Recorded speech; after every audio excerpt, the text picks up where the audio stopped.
এত উঁচুতে থেকে যাচ্ছে। দাদা ফাঁসি নয় কেন?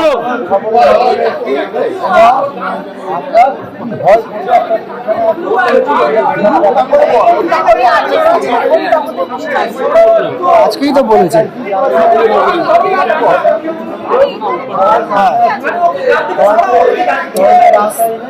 বিচার ব্যবস্থার আওতায় চরম শাস্তি দেওয়া। ফাঁসি চাইছেন না কেন? কেন আপিল করলেন না?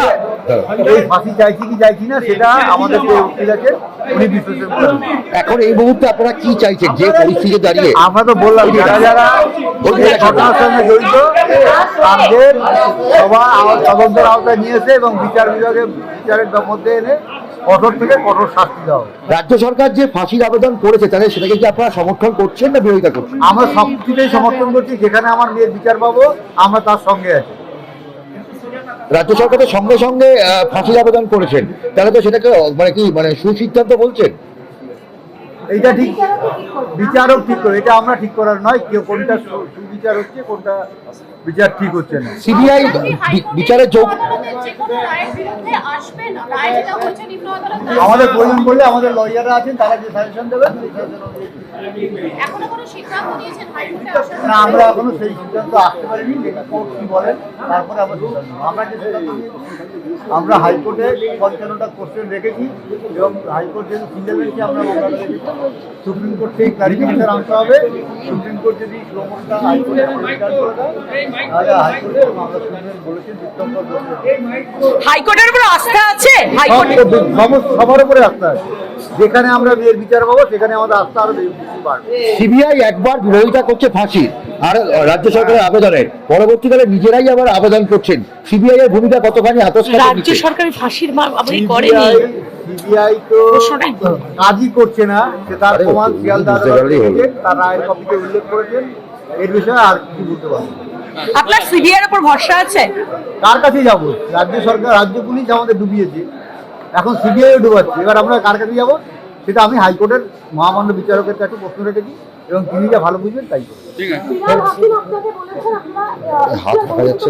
আমি একটা বার বলবো, ওনাকে বারবার বলেছি কালকে থেকে, আর উনি শিয়ালদা কোর্টের রায়ের কপিটা ভালো করে পড়ে আমার বিরুদ্ধে যা বলার বলবে।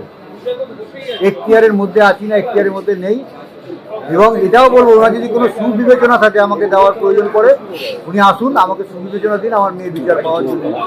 উনি আমার মেয়ের মৃত্যুর জন্য খুবই দুঃখিত, সেই জন্য আমি ওনার কাছে কৃতজ্ঞ। এবং উনি যদি কোনো আমার মেয়ের বিচার পাওয়ার জন্য কোনো পরামর্শ দেন অবশ্যই আমি সেটা করব।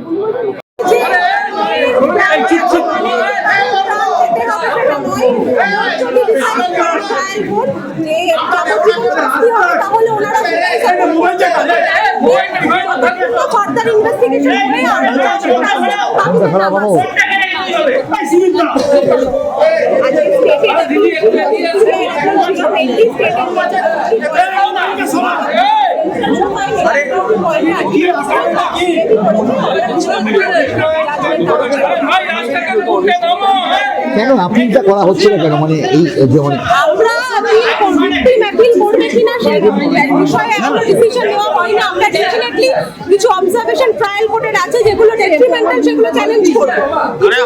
প্রসিডিউরে চ্যালেঞ্জ করব, অ্যাপিল করব না। এই পেন্ডিং অ্যাপিল যেখানে হবে সেখানে আমরা সাবমিশন করব, সেই ব্যাপারে এখন ডিসিশন। তো আপনারা সর্বোচ্চ সাজা চাইলেন না কেন? যেহেতু সঞ্জয়, তার কারণ আমি ওনাদের সাথে অনেকবার কথা বলেছি, যে বাবা মা আছেন ভিকটিমে, ওনাদের বক্তব্য যে ওনার মেয়ের প্রাণ গেছে মানেই যে বাকি যারা দোষী তাদেরকে প্রাণহানির শাস্তি দিতে হবে সেটা ওনারা চান না। ওনারা চান সর্বোচ্চ শাস্তি যেটা কোর্ট মনে করেছে দিয়েছে সেই শাস্তি যাতে কায়েম থাকে এবং বাকি যারা আছে অ্যাকিউজ যাদের চার্জশিট এখনো জমা করেনি সেটা যেন খুব তাড়াতাড়ি পড়ে এবং